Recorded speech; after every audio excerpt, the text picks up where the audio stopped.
the freest, most prosperous nation the world has ever known, and yet we can't seem to get this Social Security thing right. These poor little innocent children coming into the world now shouldn't have to pay off our debts. When they become 65, 40, 45 years from now, there's not going to be any funds in this system. My daughter's less than 2 years old, and if we don't do anything to Social Security, there won't be any incentive for her to do better in life because most of it's going to be taken from her. I don't want my children saddled with taxes or burdens when people have been misusing the funds that were earmarked for something else. We need to do it for our children's sake.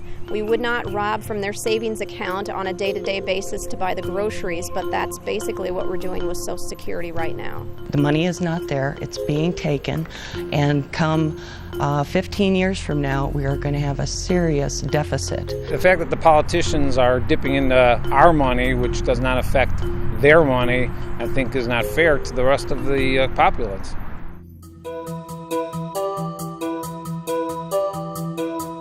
For politicians to have their own, quote, nest egg and not even be part of the Social Security system, I mean, that speaks volumes of what they think of the system. We will be the first generation to leave the children and the grandchildren worse off than any other generation. It's a shame. We're going to be basically living off the backs of our children and our grandchildren forever, and they're going to be paying into a system that's going to have absolutely nothing left for them. My 21-year-old is the one I really don't think she's going to be able to have anything.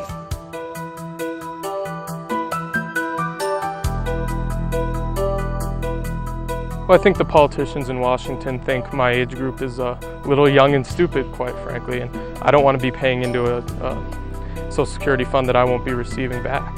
With personal savings accounts, I'll be able to have a strong retirement.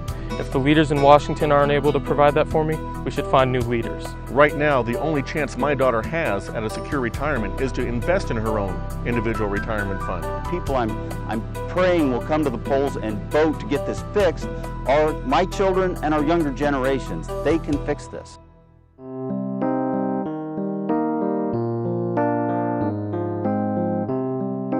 Now is the time to fix it. We can't fix it 10 years from now. It'll be worse. I'm hoping it's not too late for my generation to do something to help the future. Well, I don't want future generations to be blaming me for the debt that's going to be heaped upon them. So if I'm not part of the solution, I guess I have to own up to some of that responsibility. We need leaders that will make the tough choices to restore the program to where it has been in the past. Like everybody else, I'm looking for answers, and I'm looking for leaders that I can believe in.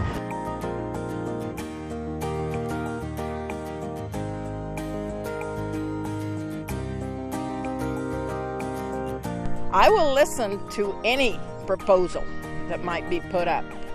I would listen because it affects my children and my grandchildren's future. I promise you that I will listen. I can assure you I'll be listening. We'll listen. We will listen. I think it's important for our future, I think it's important for our children's future, and it's important for the health and well-being of our country.